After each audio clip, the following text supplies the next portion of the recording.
Assalamualaikum warahmatullahi wabarakatuh. Selamat pagi anak-anak kelas 4. Bagaimana kabar kalian hari ini?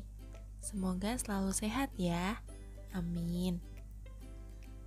Sebelum memulai pembelajaran kita pada hari ini, mari kita berdoa terlebih dahulu menurut agama dan keyakinan kita masing-masing.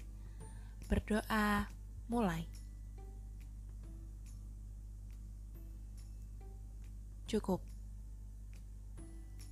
Nah, anak-anak kelas 4, hari ini kita akan belajar pada tema 4, berbagai pekerjaan, subtema 1, jenis-jenis pekerjaan, pembelajaran 3 dan 4. Tujuan pembelajaran kita hari ini yang pertama, setelah mendengarkan cerita, siswa mampu menemukan sifat-sifat tokoh dan membandingkannya dengan rinci. 2. Setelah mengidentifikasi upaya pelestarian lingkungan, siswa mampu membuat rencana kegiatan untuk menjaga kelestarian sumber daya alam di sekitar mereka dengan rinci. Yang ketiga, setelah menentukan perilaku jujur, siswa mampu menulis refleksi tentang pengalaman diri melaksanakan sila pertama Pancasila dengan jujur. Anak-anak, sebelum kita mulai belajar hari ini, mari kita biasakan untuk membaca terlebih dahulu ya. Karena dengan membaca, kita bisa mendapatkan banyak informasi dan pelajaran dari apa yang sudah kita baca. Hari ini, Bu Guru akan membacakan sebuah teks cerita. Kalian dengarkan ya. Semut dan belalang. Di tengah hutan, hiduplah seekor semut yang sangat rajin. Setiap hari, semut itu selalu bekerja mengumpulkan makanan dan menyimpannya di dalam lumbung. Teriknya matahari dan derasnya air hujan tidak mengurangi semangat sang semut untuk mengumpulkan makanan. Dengan bersusah payah, sang semut bekerja untuk membawa makanan, kemudian dikumpulkan dan disimpan di dalam lumbung rumahnya. Pada suatu hari ketika sedang bekerja, sang semut bertemu dengan seekor belalang yang sedang asik berjemur sambil bermalas-malasan. "Hai Mut, kamu sedang apa?" tanya belalang. "Aku sedang mengumpulkan makanan untuk persiapan musim dingin," jawab semut. "Ah, buat apa kamu melakukannya sekarang? Musim dingin masih lama. Lebih baik kita bermalas-malasan dahulu," kata belalang lagi. Sang semut tidak memedulikan belalang. Ia tetap bekerja mengumpulkan makanan yang dijumpainya. Demikianlah sepanjang hari, sang semut sibuk bekerja, sementara sang belalang bermalas-malasan. Akhirnya, musim dingin tiba. Sang semut yang rajin itu duduk dengan nyaman di dalam rumahnya yang hangat. Ia menikmati makanannya yang berlimpah. Belalang termenung sedih di rumahnya karena tidak memiliki makanan sedikit pun. Saat belalang hampir mati kelaparan, sang semut datang dan memberinya makanan. Sejak saat itu, sang belalang rajin bekerja mengumpulkan makanan seperti sang semut. Dari teks yang Bu Guru bacakan tadi, di dalamnya terdapat tokoh cerita. Apakah kalian tahu apa itu tokoh? Tokoh adalah orang yang mengalami peristiwa-peristiwa dalam berbagai peristiwa cerita. Pada umumnya, tokoh berwujud manusia, namun dapat pula berwujud binatang atau benda yang diinsankan. Tokoh dapat dibedakan berdasarkan sifat dan fungsinya. Yang pertama, tokoh berdasarkan sifatnya dibedakan menjadi dua, yaitu tokoh protagonis dan tokoh antagonis. Tokoh protagonis yaitu tokoh yang membawakan perwatakan positif dan menyampaikan nilai-nilai positif. Sedangkan tokoh antagonis yaitu tokoh yang membawakan perwatakan yang bertentangan dengan protagonis atau menyampaikan nilai-nilai negatif. Lalu, tokoh berdasarkan fungsinya dibedakan menjadi dua. Yang pertama, tokoh sentral, yaitu tokoh yang memegang peran utama. Yang kedua, tokoh bawahan, yaitu tokoh yang menunjang atau mendukung tokoh utama. Sekarang saatnya kita untuk berdiskusi ya. Dari teks yang sudah kalian dengarkan tadi, ayo kita berdiskusi. Yang pertama, siapa saja tokoh yang ada dalam cerita Semut dan Belalang? 2. Bagaimana pendapatmu tentang sikap semut? 3. Bagaimana pendapatmu tentang sikap belalang? Dan yang keempat, apa sikap yang perlu kamu contoh dari cerita semut dan belalang? Bu Guru beri kalian waktu untuk berdiskusi ya. Anak-anak, sudahkah kalian selesai berdiskusi? Nah, sekarang saatnya kita bahas bersama ya. Yang pertama, siapa saja tokoh yang ada dalam cerita Semut dan Belalang? Betul sekali. Tokoh dalam cerita Semut dan Belalang adalah semut dan belalang. Ingat ya, tokoh tidak harus berupa manusia. Bisa juga hewan yang diinsankan. Lalu yang kedua, bagaimana pendapatmu tentang sikap semut? Apakah kalian setuju dengan sikap semut? Ya, tentunya kalian setuju dengan sikap semut.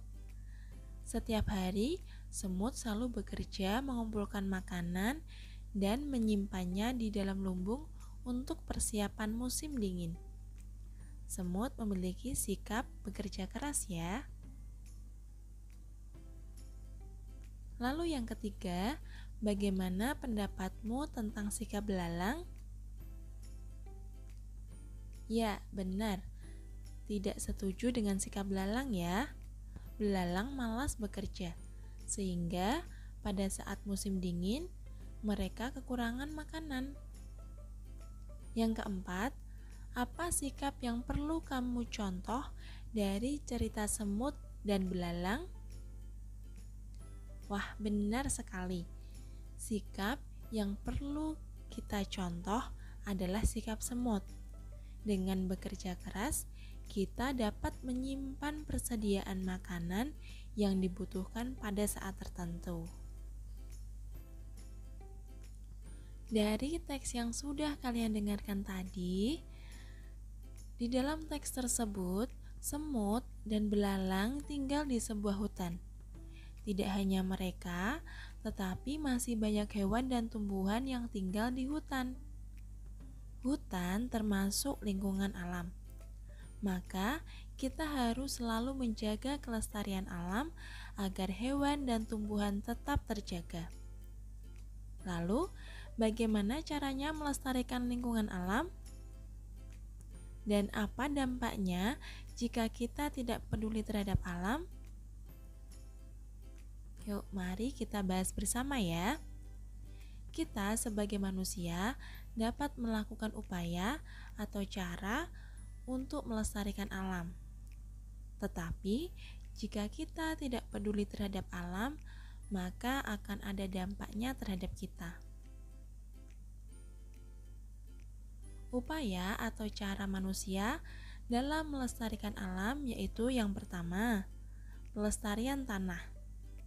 Bisa tanah datar, lahan miring atau perbukitan.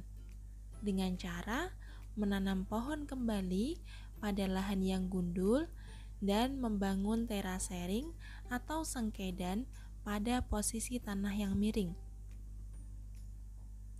Pada gambar tersebut merupakan contoh terasering atau sengkedan yang dibangun pada posisi tanah yang miring. Yang kedua adalah pelestarian udara. Dapat dilakukan dengan cara yang pertama, mengupayakan pengurangan pembuangan gas sisa pembakaran.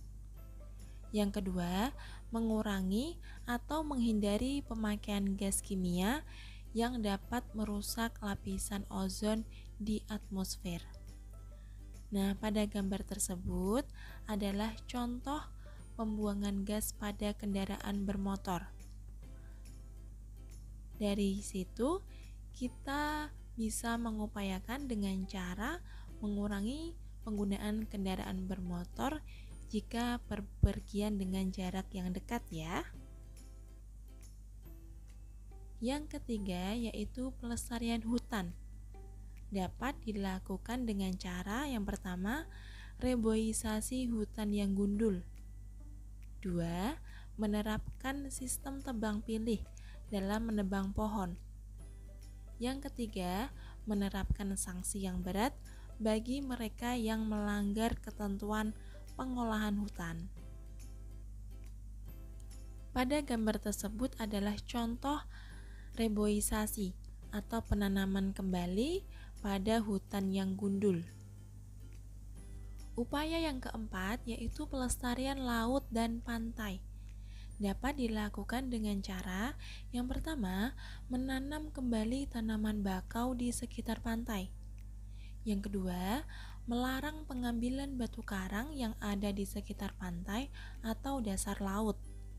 Yang ketiga, melarang pemakaian bahan peledak saat mencari ikan. Nah, anak-anak, pada gambar tersebut adalah contoh penanaman kembali tanaman bakau di sekitar pantai. Upaya yang kelima yaitu pelestarian flora dan fauna. Dapat dilakukan dengan cara mendirikan cagar alam dan suaka marga satwa, serta melarang kegiatan perburuan liar. Kita sebagai manusia sudah seharusnya untuk melestarikan flora dan fauna atau tumbuhan dan hewan langka di sekitar kita, agar kelestarian alam tetap terjaga. Nah, anak-anak, sekarang kita mencoba untuk membuat rencana kegiatan agar sumber daya alam di sekitar kita tetap terjaga. Bu Guru mempunyai tabel rencana kegiatan. Dalam tabel tersebut terdapat 3 kolom. Kolom yang pertama, kolom sumber daya alam. Kolom yang kedua, rencana kegiatan. Dan kolom ketiga adalah alat yang dibutuhkan. Bu Guru beri contoh ya. Misalnya sumber daya alam sungai. Rencana kegiatannya, misalkan kita akan membuat rencana kegiatan tidak membuang sampah ke dalam sungai. Alat yang dibutuhkan ini adalah alat yang mendukung rencana kegiatan kita. Misalnya seperti keranjang sampah, cangkul, dan yang lainnya.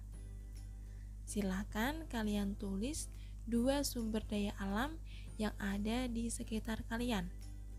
Lalu buatlah rencana kegiatannya dan alat yang dibutuhkan.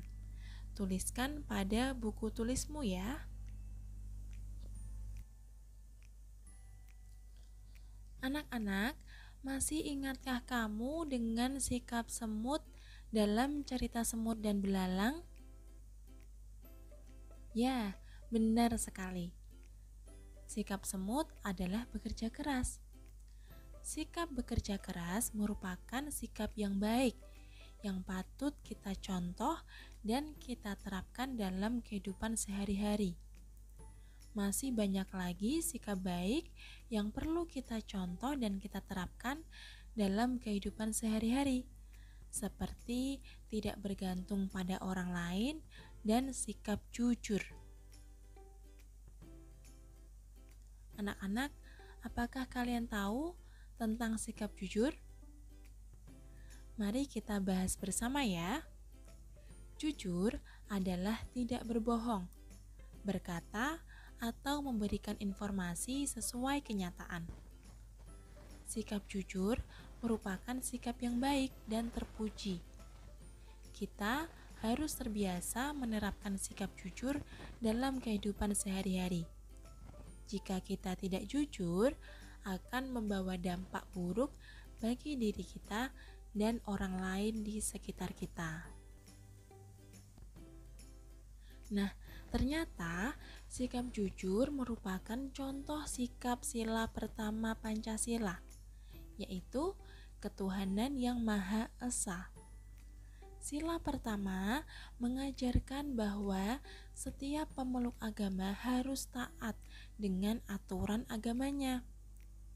Tentunya, setiap agama mengajarkan pemeluknya untuk berbuat jujur. Sikap jujur memiliki banyak manfaat bagi diri kita.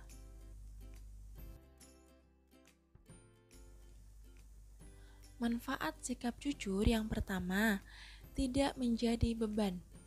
Kedua, percaya diri terhadap diri sendiri. Ketiga, bersikap berani dan bertanggung jawab.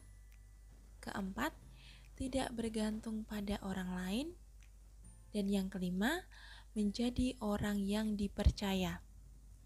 Nah, anak-anak, jika anak-anak menerapkan sikap jujur dalam kehidupan sehari-hari, maka kalian akan mendapatkan kelima manfaat tersebut. Lalu, apa saja tindakan yang dapat merusak kejujuran? Yang pertama, mencuri, yaitu mengambil barang yang bukan milik kita. Kedua, bohong, berkata tidak sesuai dengan kenyataannya. Ketiga, manipulasi atau merekayasa fakta yang sebenarnya. Keempat, korupsi, salah satu tindakan ilegal yang tidak sesuai dengan norma kejujuran. Dan yang kelima adalah ingkar janji, yaitu orang yang suka tidak menepati janjinya. Nah, anak-anak, harapannya anak-anak bisa menghindari tindakan tersebut supaya tidak merusak norma-norma kejujuran. Sekarang, anak-anak silakan mengamati pernyataan tentang sikap jujur berikut ini. Berilah tanda centang yang sesuai dengan pendapatmu. Pada kolom tersebut terdapat beberapa pernyataan.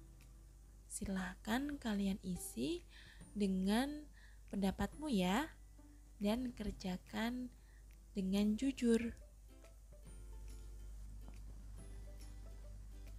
Nah, anak-anak kelas 4, tidak terasa ya, kita sudah banyak belajar hari ini. Kita sudah belajar menemukan sifat-sifat tokoh dan membandingkannya.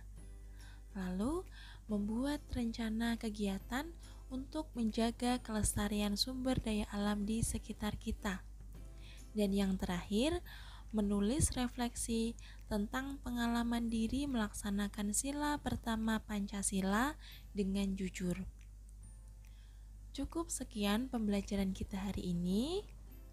Sebelum kita akhiri, mari kita berdoa terlebih dahulu menurut agama dan keyakinan kita masing-masing. Berdoa, mulai.